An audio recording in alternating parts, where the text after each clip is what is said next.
Welcome to the pre-application information session for the fiscal year 2020 grants to prevent and respond to domestic violence, dating violence, sexual assault, and stalking against children and youth program, also referred to as the CY program solicitation.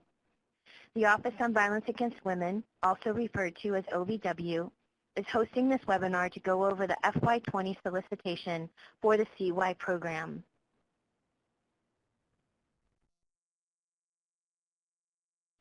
My name is Kelly Green, and I am the program specialist assigned to the CY program. The purpose of the pre-application information session is to highlight a few key points in the solicitation. However, it is not the intent, nor is there sufficient time to go over every aspect of the solicitation. All applicants are responsible for reading the FY20 CY solicitation and the OVW solicitation companion guide and ensuring that a complete application is submitted. OVW staff cannot comment on the quality of an applicant's proposed project or provide any information outside of what is included in the solicitation.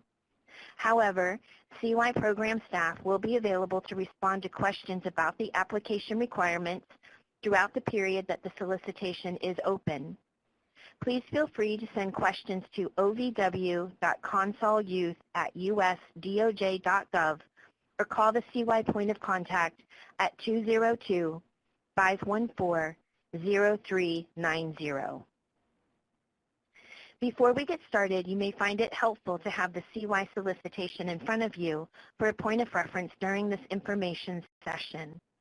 Please note that this year, OVW has released two separate solicitations for the previously Consolidated Youth and Engaging Men Grant Program. There is one solicitation for children and youth and one solicitation for engaging men and boys. This specific information session is focused solely on the children and youth solicitation. If you are interested in submitting an application for engaging men and boys, please watch and listen or read the transcript for that information session for that grant program.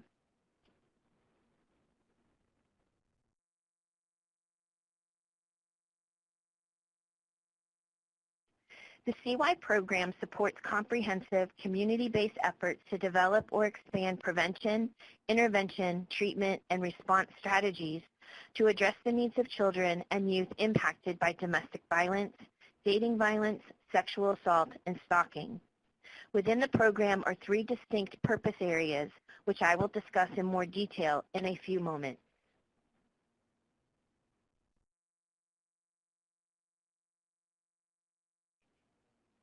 Applications are due by 11:59 p.m. Eastern Time on Monday, March 30th, 2020.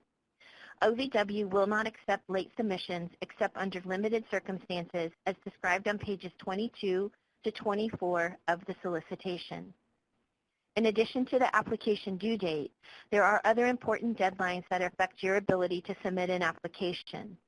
The cover of the solicitation provides information on registering. Registration includes 3 steps. First, obtaining a Data Universal Number System number, otherwise known as the DUNS number. Second, registering with the System for Award Management System, otherwise known as SAM. And third, registering with grants.gov. Every applicant must obtain a DUNS number and register online with SAM and grants.gov. The registration process can take several days and must be completed before applicants may submit an application. OVW strongly encourages applicants to start this process no later than March 11th, 2020. Every year, applications are rejected during the submission process because the applicant's DUNS number and/or registration with SAM have expired or the applicant did not begin the registration process early enough. At the conclusion of this webinar, it is highly recommended that you start this process if you have not already done so. Applicants that currently have a DUNS number and are registered with SAM and grants.gov should check their status to ensure they have not expired. You can find more information related to the registration process on pages 20 to 26 of the solicitation.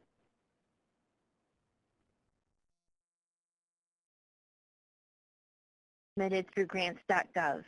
If you have questions specific to the registration or submission process through GrantsGov, please contact grants.gov applicant support at 1-800-518-4726. Additional information related to the submission process can be found on page 26 of the solicitation. OVW anticipates notifying all applicants of funding decisions by October 1st, 2020.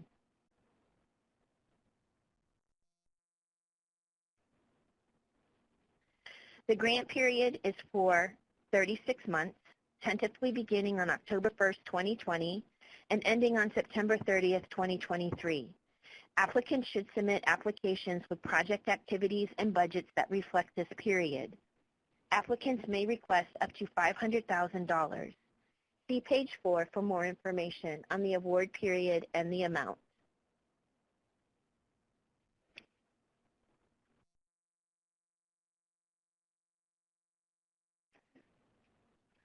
Both new and continuation applications are being accepted.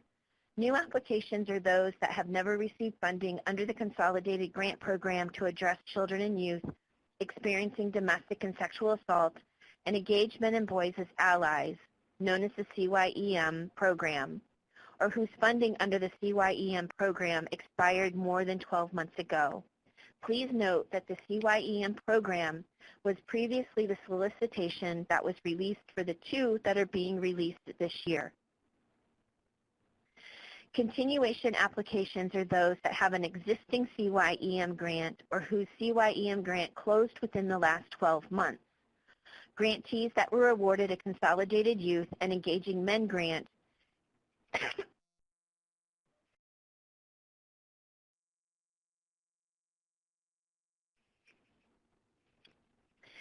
Continuation applications are those that have an existing CYEM grant or whose CYEM grant closed within the last 12 months. Grantees that were awarded a Consolidated Youth and Engaging Men grant in FY2018 or FY2019 are not eligible to apply for funding in FY20.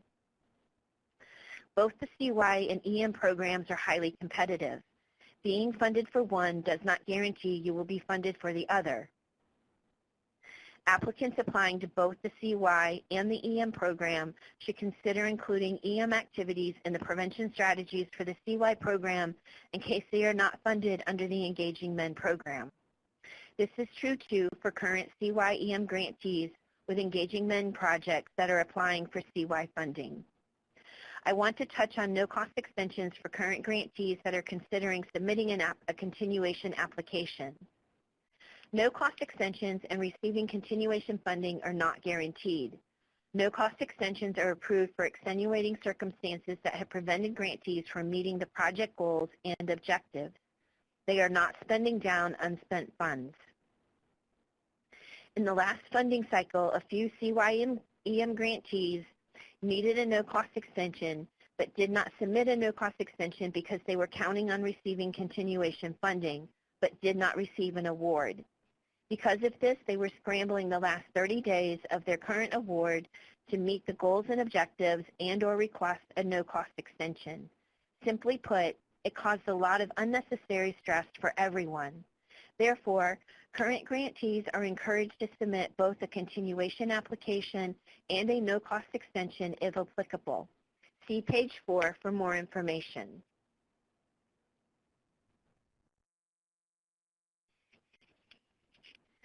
Eligibility is mentioned on the cover of the solicitation as well as on pages 7 to 8. Eligible applicants are nonprofits, non-governmental entities, Indian tribes, tribal nonprofit organizations, units of local government, and agencies of a unit of local government. Foreign entities and programs are not eligible for funding under the CY program. Applications that are submitted by ineligible entities or that do not meet the program requirements may not be considered for funding. There are 6 types of entities that may submit an application for the CY program.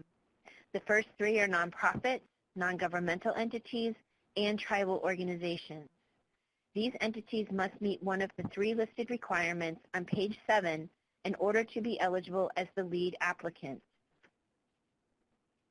They must be able to demonstrate that their primary purpose for existing is to develop or provide programming or services for children or youth, or provide direct victim services for children or youth who are victims of domestic violence, dating violence, sexual assault, or stalking, or they must be able to demonstrate that their primary purpose for existing is to serve adult victims of the aforementioned crimes and has a designated program that provides direct services to children or youth impacted by domestic violence, dating violence, sexual assault, or stalking. Some examples of entities that meet the above-mentioned requirements are a child advocacy center, the YWCA, domestic violence shelters, or rape crisis centers with programming or services specific for children or youth, Big Brothers Big Sisters, or youth community centers. The last three types of entities that may submit an application are Indian tribes, a unit of local government, or an agency of a unit of local government. Some examples of this type of entity are a city or county health department, a prosecutor's office and/or a victim witness program within a prosecutor's office, the Department of Children and Families within the city or county government, or a Head Start program.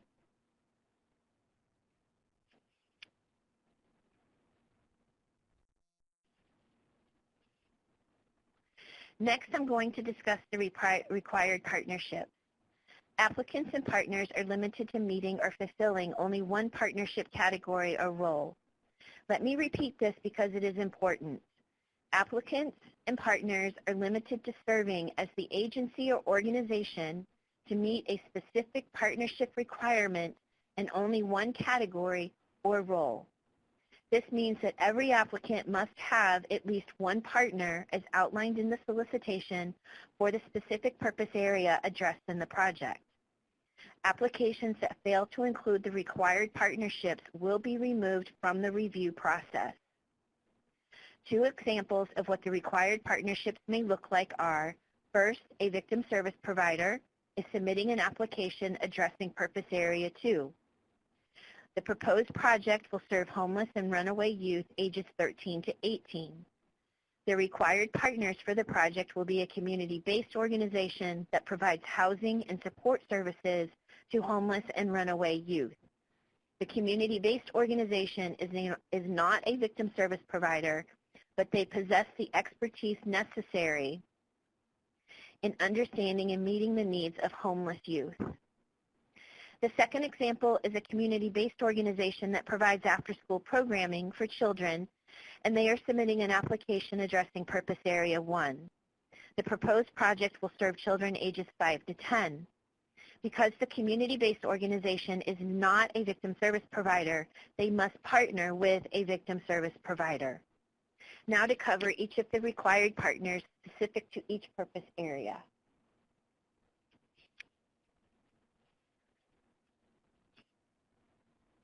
Purpose Area 1 must partner with a victim service provider, if not the applicant, and a community-based organization with demonstrated expertise in developing or providing specialized programming or services to children, if not the applicant.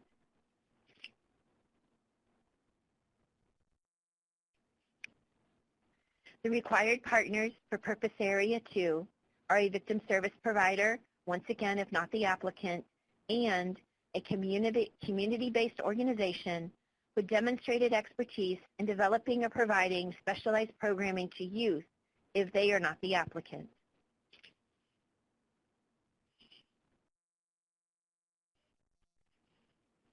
And the required partners for Purpose Area 3 are a victim service provider, if they're not the applicant, and a school or a school district.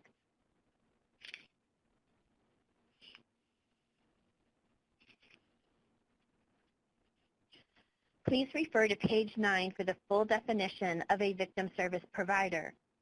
To qualify as a victim service provider, the victim service provider must provide direct victim services to victims of domestic violence, dating violence, sexual assault, and/or stalking.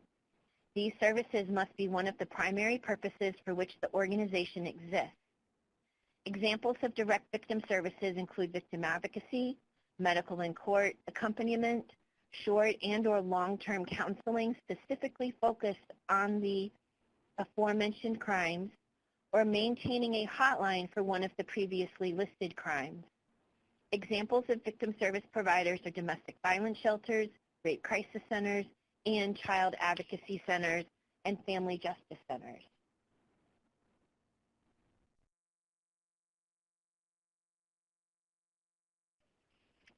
Before moving on to the next section, I want to discuss the importance of partnerships. First, one of the requirements of the CY program is to develop a comprehensive coordinated community response. Because of this, applicants are encouraged to have more than the required partnerships. Second, other than the victim service provider, it is not a requirement of this program that the applicant or the partners have experience or expertise in working with children and youth who have been victims of domestic violence, dating violence, sexual assault, or stalking. This is why a victim service provider is a required partner for every purpose area if they are not the applicant. Each of the partners should bring the specific skills and knowledge necessary to support the overall successful development and implementation of the proposed project.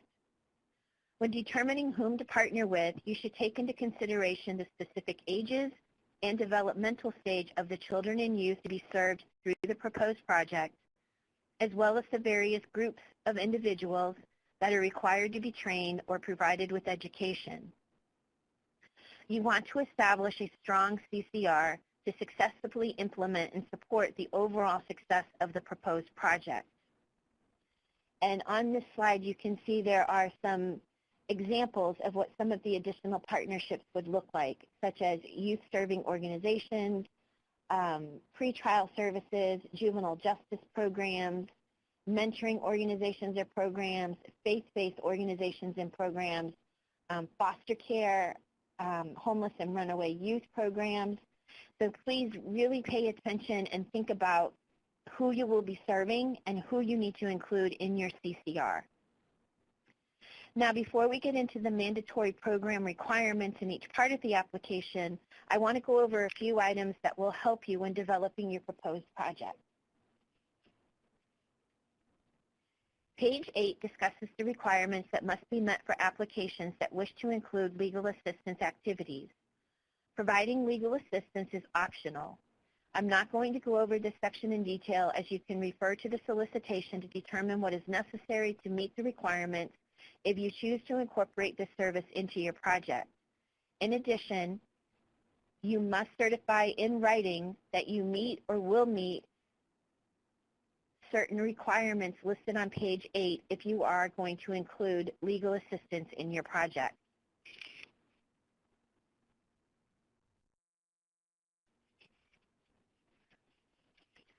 OVW does not fund activities that jeopardize victim safety, deter or prevent physical or emotional healing for victims, or allow offenders to escape responsibility for their actions.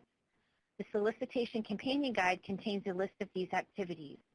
You can find the Solicitation Companion Guide on the OVW website under Resources for Applicants. I'm not going to review the list verbatim. Instead, to assist you with submitting a strong application, I'm going to go over some of the ones that have caused applicants to receive point deductions during the peer review process. The first is procedures or policies that fail to include conducting safety planning with victims. It is not enough to say that you will conduct safety planning with victims. A strong application will provide details of how safety planning is incorporated into the procedures and policies, how safety planning is conducted with victims, what is discussed during the safety planning process, and the purpose of the safety planning. Next, project designs and budgets that fail to account for the access needs of individuals with disabilities, with limited English proficiency, and who are deaf or hard of hearing. Peer reviewers usually deduct points off the budget and budget narrative for applications that do not designate funding for how applicants will make their services and/or products accessible to individuals with disabilities. Please give this serious consideration when completing your application. And lastly, failing to develop policies regarding confidentiality, parental involvement and consent, mandatory reporting, and working with other allied service providers. This is another one that peer reviewers routinely deduct points during the peer review process. Having these policies in place not only protects the safety of the victim, but also enhances the working relationship between service providers and increases delivery of services to victims. Do not assume that peer reviewers will know that these policies exist because you are a victim service provider. They are looking for proof that they do exist or will be developed, and the only way for them to know this is if they read it in your project narrative.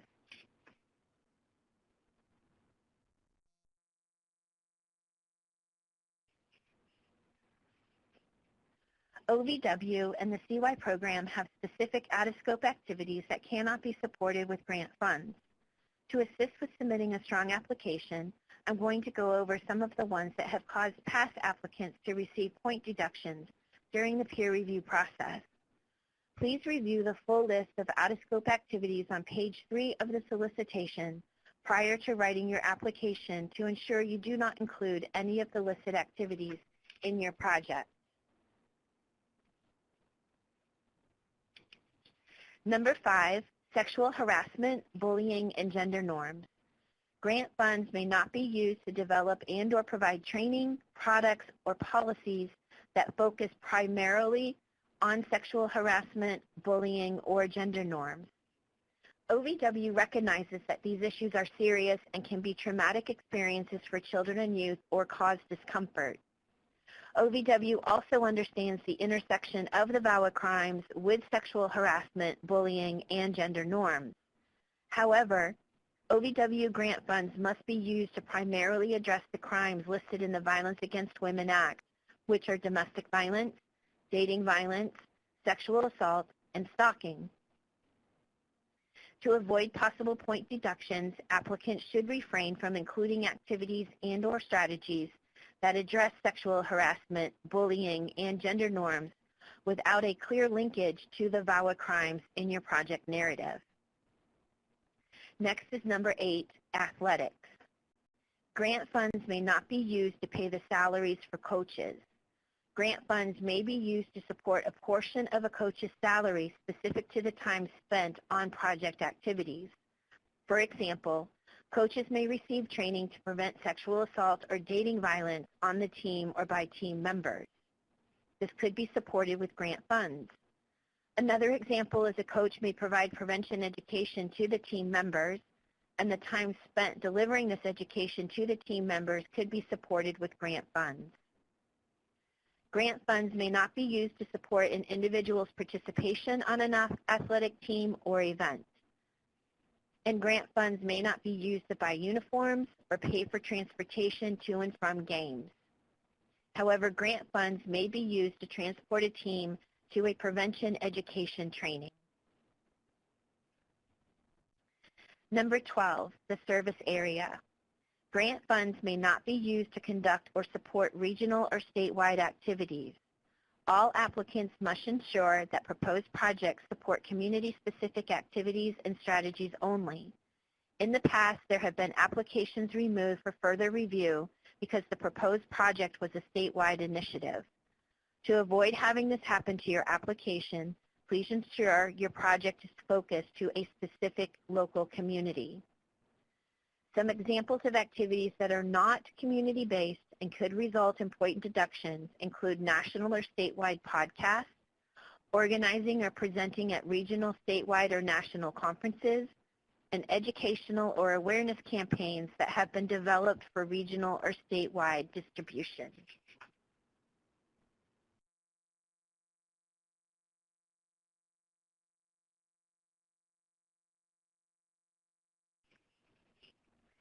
Each year, OVW identifies specific topics or issues related to domestic violence, dating violence, sexual assault, and stalking that we refer to as priority areas. Applications proposing projects to address one or more of the priority areas will be given special consideration during the recommendation process. Please note applicants are not required to address a priority area. It is optional. However, if you do choose to include one or more of the priority areas in your proposed project, be certain you have reviewed the requirements for each and that your project narrative and budget include activities and strategies to address the specific priority area. This year, the OVW priority areas for the CY program are increase efforts to combat stalking.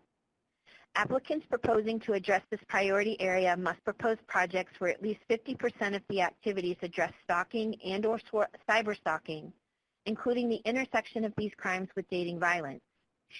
For example, many children and youth spend a good deal of their time on mobile devices and the Internet, which makes them vulnerable to cyberstalking. Developing programming that focuses on educating children and youth and their parents on safe use of mobile devices and the Internet, identifying and reporting instances of possible cyberstalking, and providing support services to victims of cyberstalking. The second is address the specific challenges that rural communities face in responding to domestic violence, dating violence, sexual assault, and stalking.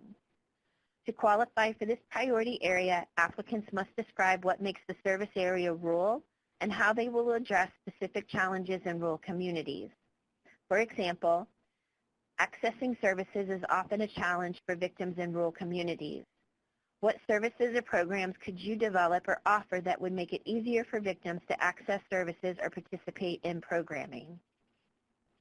And the third priority area is empower victims to become survivors by growing them past their vulnerabilities to a place of self-sufficiency. Applicants should propose activities that go beyond immediate victim services, such as victim advocacy, counseling, accompaniment, etc. Some examples of way applicants might address this priority include involving youth in the development and implementation of project activities or partnering with workforce development or job training to assist survivors in enhancing their skills for employment or better employment. To close out this section, do not state you will address a priority area thinking it will give you additional consideration for funding unless your proposed project meaningfully supports the priority area. It can actually hurt your overall score by causing you to lose valuable points. Remember, points may be deducted during peer review and/or during programmatic review if the applicant states on the summary data sheet that a specific priority area will be addressed and the project narrative does not include sufficient activities and/or information to support the identified priority area.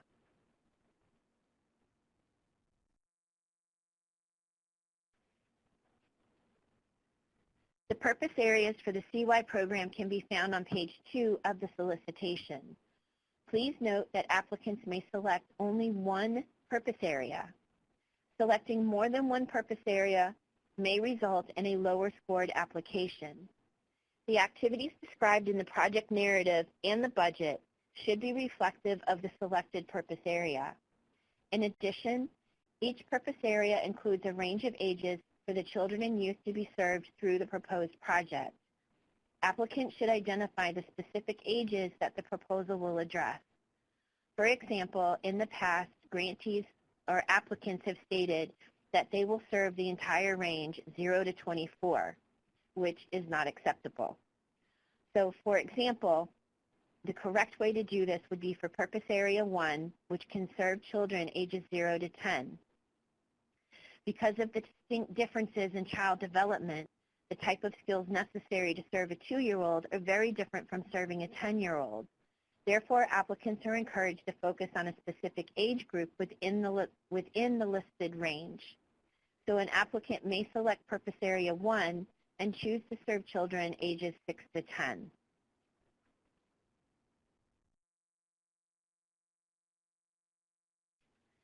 Funds under this program may be used to address one of the purpose areas, which are Purpose Area 1, services and training to address children exposed to domestic violence, dating violence, sexual assault, and/or stalking. This purpose area addresses children within the age range of 0 to 10. Purpose Area 2, creating safer communities for youth, prevention, intervention, treatment, and response services for youth impacted by domestic violence, dating violence, sexual assault, and/or stalking. This purpose area can serve youth within the ages of 11 to 24. And finally, Purpose Area 3, providing school-based services, prevention, intervention, and response to dating violence, sexual assault, and/or stalking. This purpose area can serve children and youth within the ages of 5 to 19.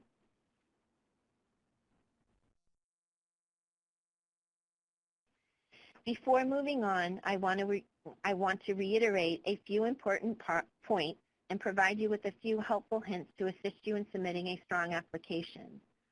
First, applicants are limited to applying for only one purpose area. Selecting more than one purpose area may lead to point deductions during the peer review or programmatic review process. Remember, you may only submit an application that is addressing one of the 3 purpose areas. Next, be sure to identify the age group that your project will serve. I mentioned this previously, but cannot stress how important it is to do this. Every year, applicants lose points during peer review because they have stated they will serve the entire age range for the specific purpose area, but then the project narrative only supports a specific age group. Whichever age range or specific age you state will be served, the proposed project must include staff and activities to demonstrate that the proper education and skill set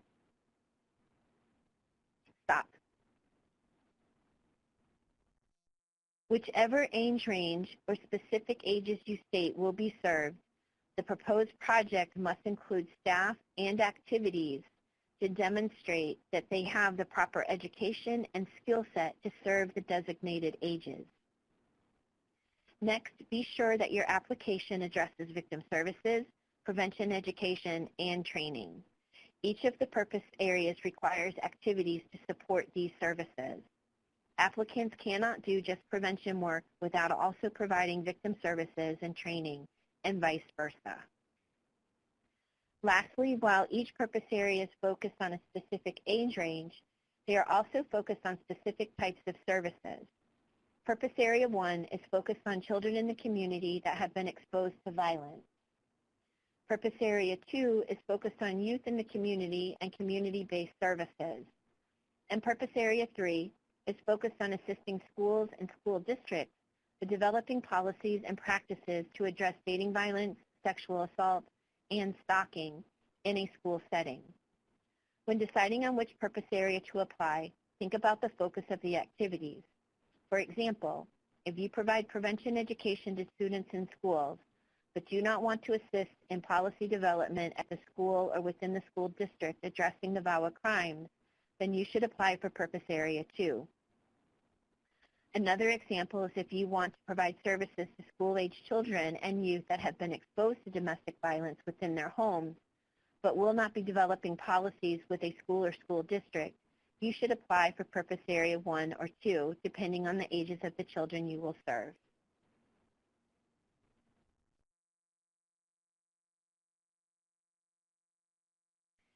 Applicants that receive funding under the CY program are required to engage in and provide certain activities throughout the award period.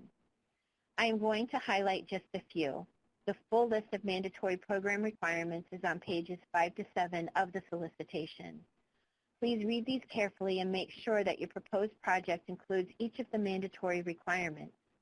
Failure to address each of the mandatory requirements in the project narrative may result in a deduction of points during the peer review and/or programmatic review process. Regardless of the purpose area, all applicants that receive funding will be required to do the following. Participate in OVW-sponsored training and technical assistance, including the new grantee orientation. All grantees must participate in the technical assistance events and activities that are organized and supported by the CY program designated technical assistance providers. This includes, but is not limited to, monthly and/or quarterly conference and telephone calls, site visits, in-person training institutes, peer-to-peer learning opportunities, and web-based training. Applicants are required to set aside $40,000 to $45,000 of their total budget for this requirement. I will go over this in more detail in the budget section. Next, create or expand a coordinated community response, otherwise known as a CCR, to develop and guide the proposed project. The CCR team must meet regularly and be representative of the community to be served through the project. All projects must also provide crisis intervention for participants at all educational, outreach, and training events. The person that provides the crisis intervention must not be the facilitator leading the event. This person must be available to participants if they are triggered or wish to speak with someone during the event, not just after the event. The person providing the crisis intervention must be trained in crisis intervention per the organization or state licensing or training requirements.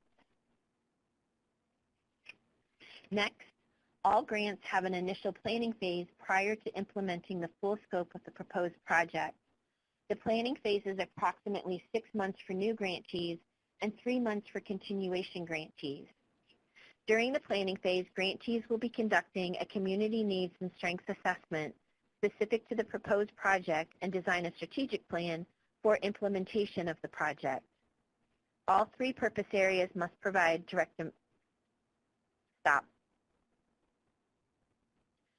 All 3 purpose areas must provide direct victim services to children and youth and support services to non-offending parents or caregivers.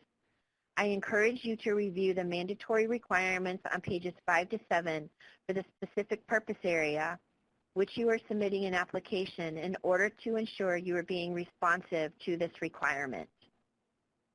In addition to the mandatory program requirements for all applications, each purpose area also has a set of mandatory program requirements. Please be sure to read pages 5 to 7 of the solicitation for detailed information regarding the additional requirements for the specific purpose area that you are applying.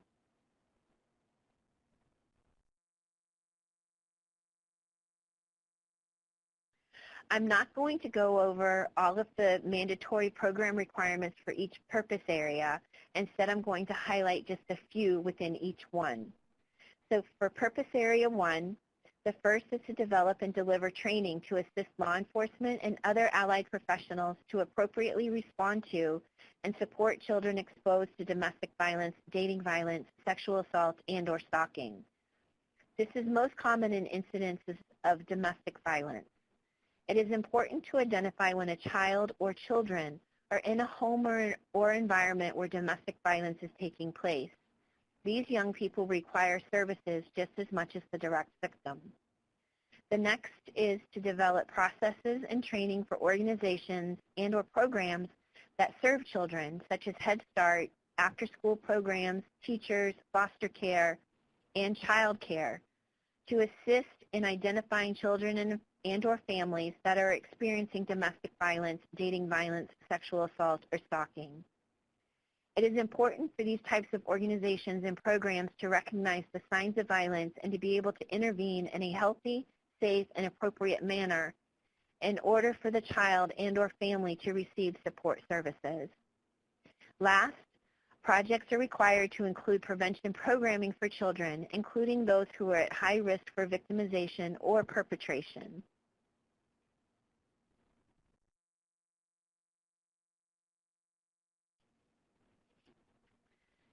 Mandatory program requirements for Purpose Area 2, just a few of them are, develop and deliver training to assist law enforcement and other allied professionals respond to and support youth victims of domestic violence, dating violence, sexual assault, and/or stalking. It is important for law enforcement, prosecutors, courts, healthcare providers, and others to understand the needs of youth who have experienced these crimes. Next, develop and deliver prevention programming for youth that is inclusive of youth-led strategies to assist youth in understanding and recognizing domestic violence, dating violence, sexual assault, and/or stalking. It is important to include youth in the development and implementation of prevention programming and bystander intervention strategies to ensure the programming resonates with the needs of the youth to be served.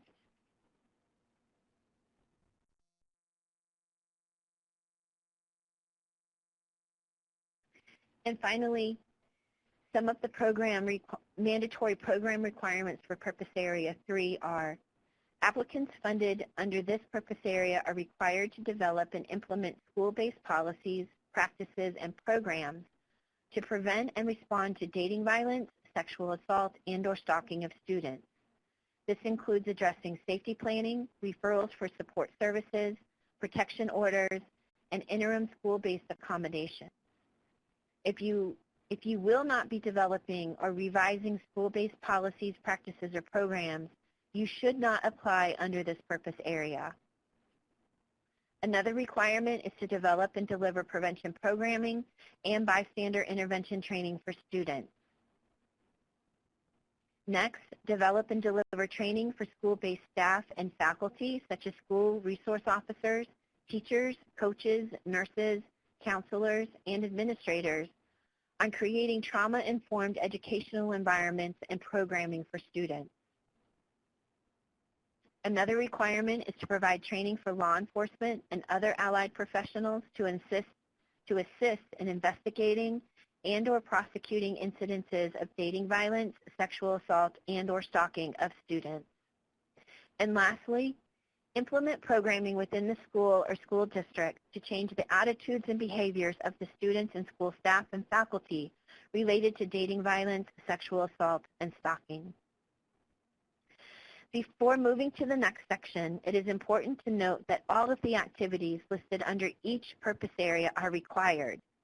However, applicants may add additional activities beyond what is required. So, for example, a community nonprofit proposes a project that addresses Purpose Area 2. This nonprofit enjoys a great relationship with their local high school. They would like to develop a prevention education curriculum for the students, as well as a curriculum on trauma-informed classrooms for the teachers. These two activities would be additional activities for Purpose Area 2.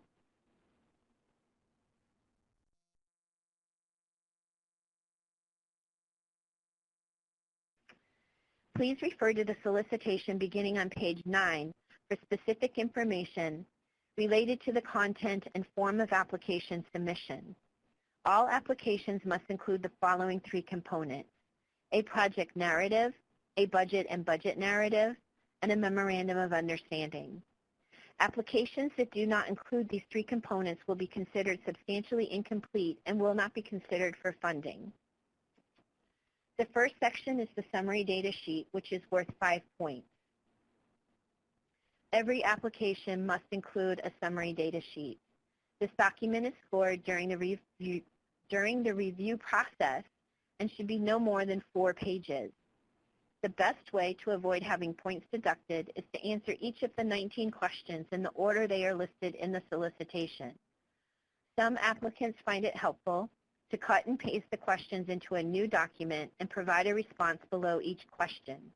This also makes it easy for the reviewers to see if all of the information requested in this section has been answered. Question number 5 is specifically asking for current or pending OVW grants and/or cooperative agreements, including those that have ended within the last 12 months from March 30th, 2020, whether you are the lead grantee or a sub-grantee, otherwise known as a project partner. Question number 6 is asking for other federal grants from which the applicant or the project partner are currently receiving funding or has applied for funding in FY20 to do similar work to this program. Please do not list every federal grant you currently have or have applied to unless it is similar to the work specifically related to this solicitation. Question number 9 is asking you to identify the percentage of activities that will focus on the specific crimes listed.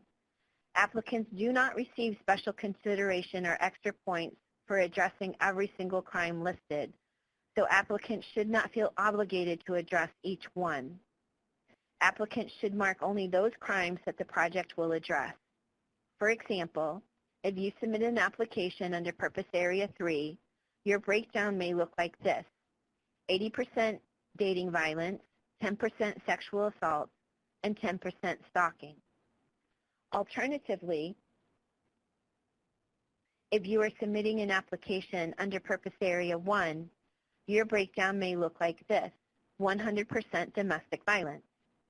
On the other hand, if you are submitting an application under Purpose Area 2, your breakdown may look like this: 60% sexual assault, 20% dating violence, and 20% sex trafficking. Remember, the project narrative must clearly demonstrate that you are addressing the crimes that you have identified on the summary data sheet. If it does not, the application may lose points in the project narrative section. In addition, before moving on, I want to talk just a bit about sex trafficking. CY funds may be used to address sex trafficking, but only in the context of sexual assault.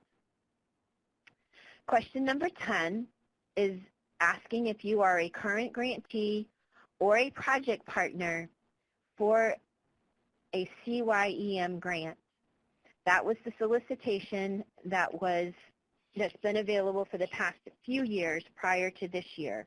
So if you are a current grantee or a project partner on a CYEM grant, this is where you would list that information. Question number 11 is asking if any of the proposed partners for this particular solicitation are current grantees or project partners for a CYEM grant. Also note that questions 10 and 11 are similar to question number 5. Even though you may include this information in question number 5, you still must answer question number 10 and 11. Otherwise, you may result in having points deducted from your application. The next section is the proposal abstract. The proposal abstract is not scored, but it is used throughout the review process, so it is important to include a well-written abstract. See page 12 of the solicitation for the information that should be included in this section. The next section is the project narrative, and it consists of 3 sections: the purpose of the application, what will be done, and who will implement. All combined, the project narrative is worth a total of 60 points and is the bulk of the application. This is where applicants provide detailed information related to the proposed project. Before I get into each section of the project narrative, it's also important to discuss the page limit. It's imperative that you are mindful of the formatting and the number of allowable pages. See page 12 for the specifics. Peer reviewers are instructed to stop reading and scoring this section at the page number cutoff. You do not want to lose valuable points due to going over the page limit. With that said, the project narrative should be no more than 20 pages, double-spaced, and 12-point font. The next section is the purpose of the application, and it is worth 15 points. This section describes the need for the project and helps reviewers understand your specific community needs. Common mistakes include providing too much information that is not relevant to the proposed project, or not enough information to be responsive to what is being asked. Follow the guidance on pages 12 and 13 of the solicitation to ensure you are providing the required information. Also, keep in mind that this section counts towards the page limit. You want to be sure that you are being responsive to the questions in this section, while at the same time ensuring you have enough pages remaining to provide detailed information on the proposed project. I've seen applications where the applicant used more pages to describe the need for the project than the number of pages that they used to describe the project activities to address the problem. The strongest applications are able to find the balance between justifying the need and providing detailed information on how the need will be addressed. The next section is what will be done, and it is worth 30 points. This is the section where you will describe what you're going to do with grant funds. You should provide detailed information that clearly describes the activities and strategies to support your proposed project. The goals and objectives should be clear and detailed so that reviewers understand how the proposed activities will meet the needs identified and the program requirements listed. For example, there's a difference between stating, "We will conduct training for teachers," and "We will conduct annual training for all teachers on how to identify and refer students who have been victims of dating violence." Additionally, it is important to note that there are different requirements for the purpose area. So please be sure to follow the guidance provided on pages 13 to 15 of the solicitation to ensure you are being responsive to what is being asked. Some common mistakes to avoid in this section are not providing a description of the products to be developed or purchased with grant funds. If products such as brochures, videos, billboards, and curriculums are mentioned in this section, there should be a line item for them included in the budget and vice versa. Another common mistake is not describing how products and/or services will be tailored to meet the needs of a specific population to be served.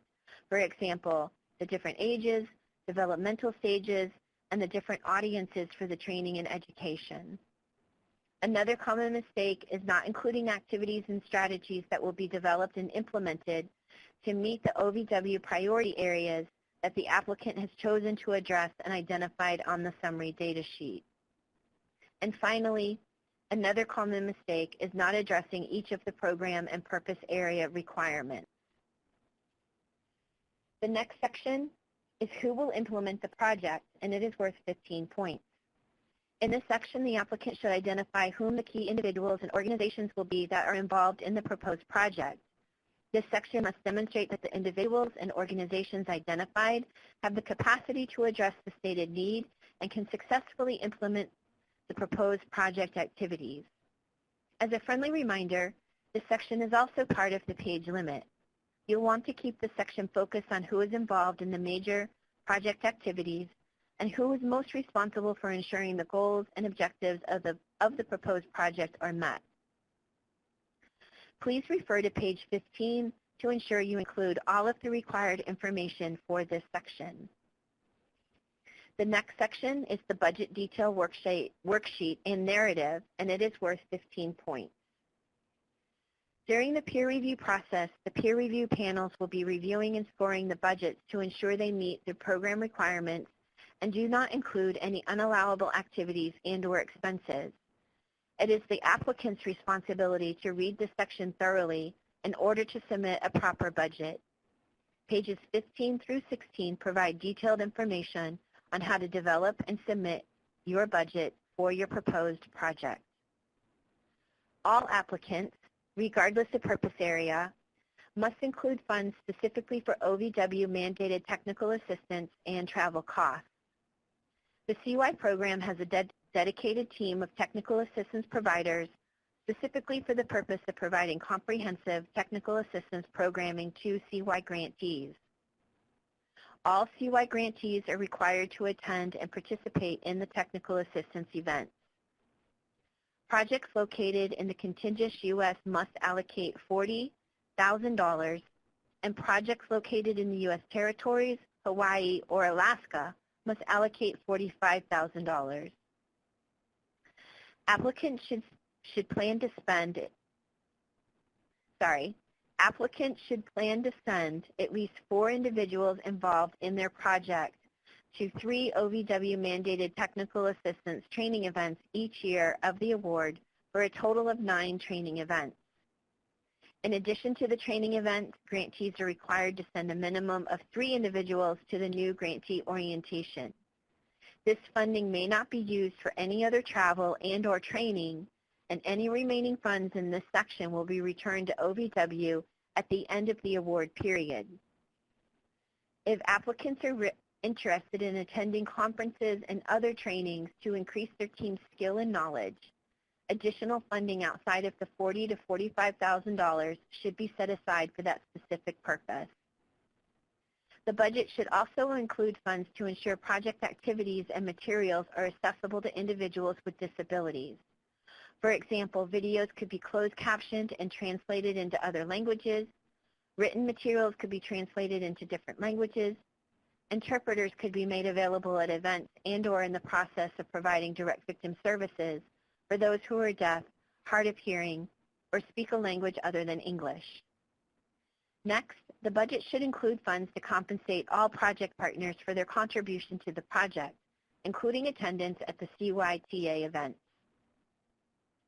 The exceptions to this is if a project partner is a state, local, tribal, or territorial agency and the activities they would be responsible for in the project are within their regular scope of work. An example of this would be a victim witness liaison in the prosecutor's office who would be responsible for accompanying a victim to a court proceeding. Because this is within the normal scope of work of the victim witness liaison and the prosecutor's office, this grant could not compensate them for that activity. However, you could designate grant funds to compensate them for mileage to and from the coordinated community response meetings, travel costs associated with attending the OVW mandated TA trainings, and participating in after-hour community events.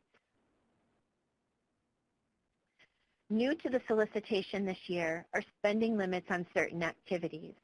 They are no more than 10% of the total funding may be designated for supportive services such as child care, transportation assistance, clothing, or hygiene products.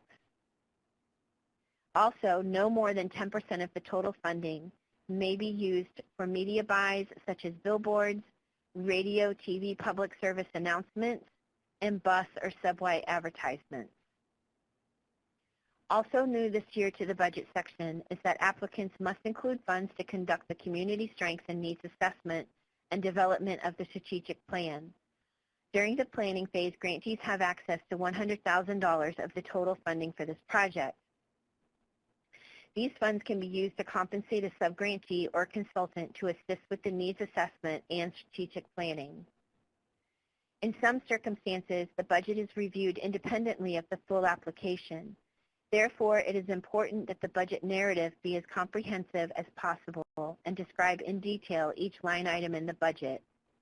A strong budget and budget narrative should provide enough information to understand the proposed project without having to refer back to the project narrative. Lastly, a friendly word of advice, and one that our peer reviewers will appreciate that you heed. Please do not use anything less than a 12-point font when developing your budget. Reviewers are looking over numerous budgets. It is very hard and frustrating to read a budget that is 10-point font or smaller. There is no page limit for the budget section, so there is no need to try to squeeze your entire budget onto 2 or 3 pages. In addition, the budget should be one document that is inclusive of all 3 years. Please do not submit 3 one-year budgets. It is best to follow the format of the sample budget that is provided in the solicitation companion guide that is provided for applicants on the OVW website.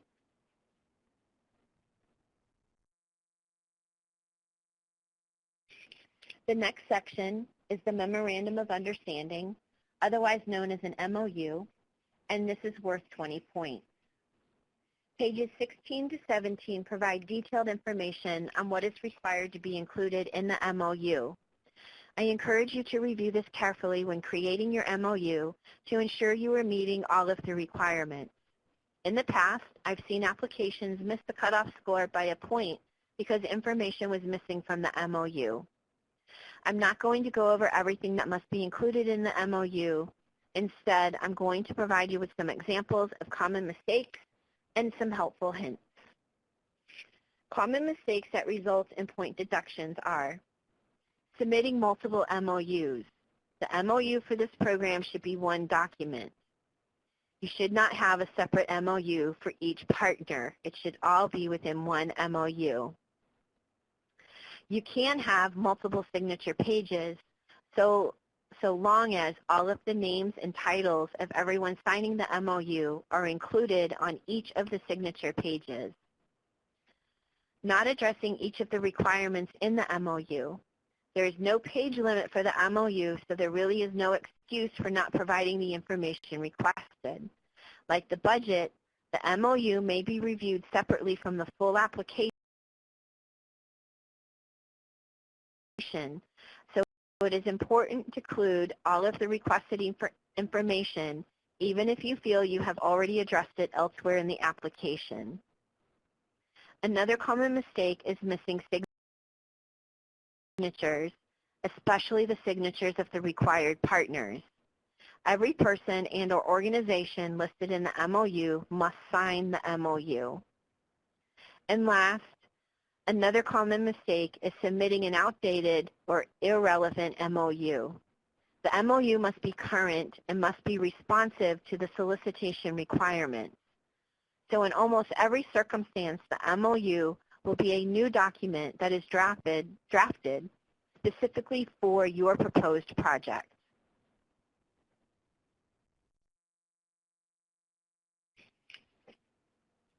Next, I'm going to go over some tips that may improve your chances on becoming a CY grant recipient.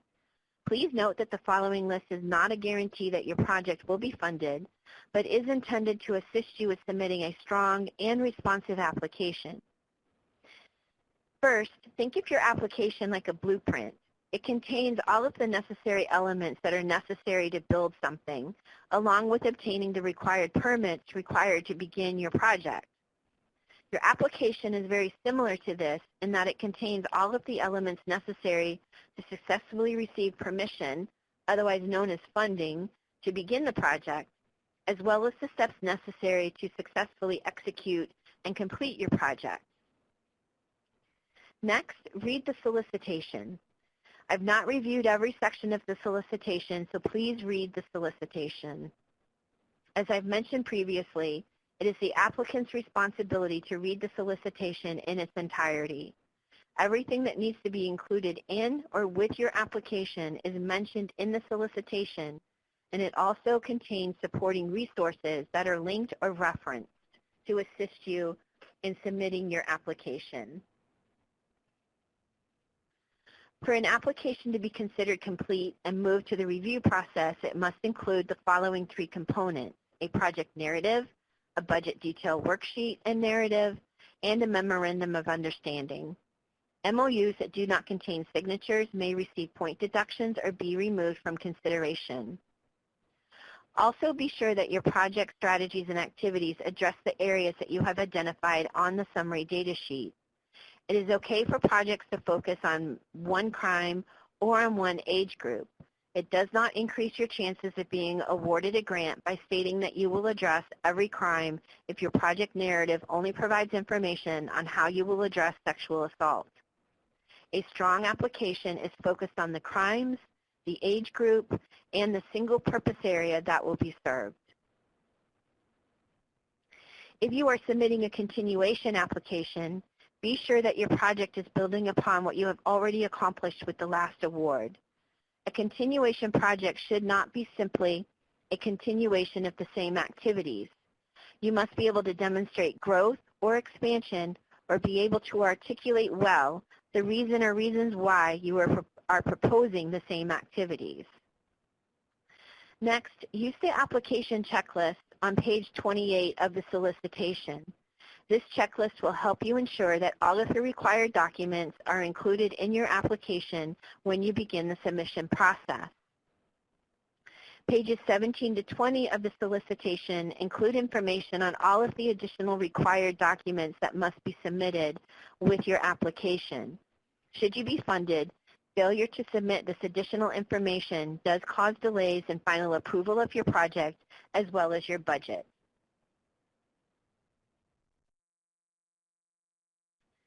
You should allow yourself plenty of time to gather all of the required information. And to avoid any possibility of missing the submission deadline, submit your application as far in advance of the deadline as possible. Technical issues may arise, and the number of individuals seeking assistance from grants.gov increases on and near the submission date. Make the application easy to read and follow for all of the reviewers. Use the heading and subheading titles that are in the solicitation for each section. Be sure the application and responses to the program requirements and expectations are complete and clearly written. Avoid or limit the use of acronyms. Remember that the reviewers are not familiar with your community and will not be familiar with the acronyms that your organization and project partners may use. Before submitting your application, you may want to print it out to ensure that the formatting and the page limits are within the requirements. Also, number your pages in your application. If your name and contact information is listed as the point of contact, please monitor your email inbox. There are times that the system may reject your application, and you will need to make sure you are getting those alerts.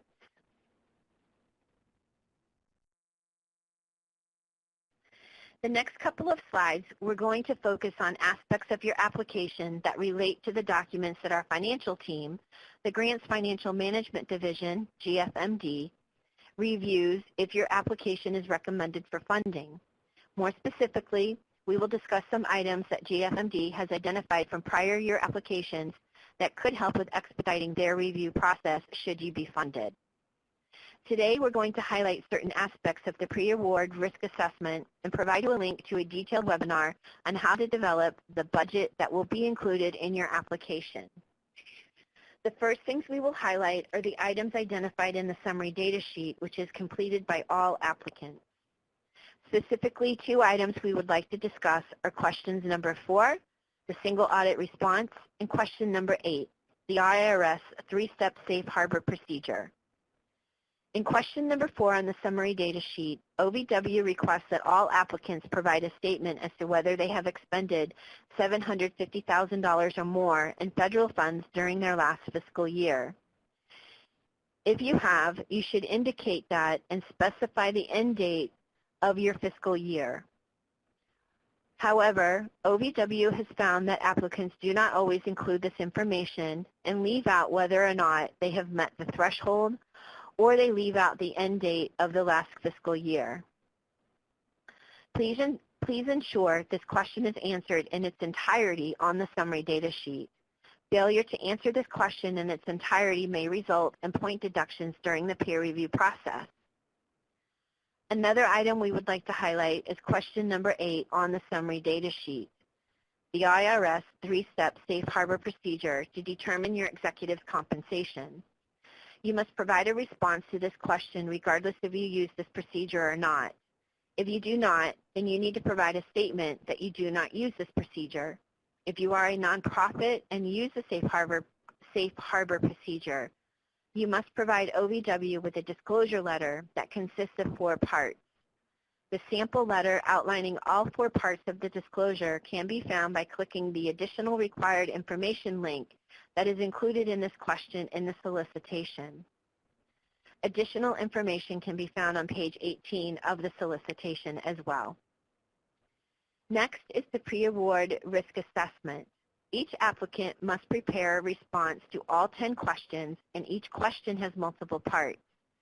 The pre-award risk assessment questions can be found on pages 19 and 20 of the solicitation. Please be sure that you are responsive to each question.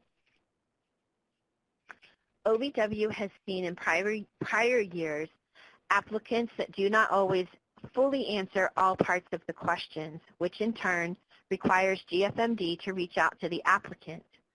Some of the most common issues that we have encountered have been, for example, question number 2, where the applicant indicates that they do indeed have internal policies, but they do not provide a brief list of the topics covered in the policies and procedures. Another example of incomplete responses is question number 3, where the applicant does not provide a brief summary of the organization's process for tracking expenditures, and more specifically, whether or not it tracks budgeted versus actual expenditures. So these are just a few examples, but please make sure you read each piece of each question and provide a full and comprehensive response. Should your application be funded, failure to provide all of the requested information for the pre-award risk assessment may cause delays in final approval of your project and budget.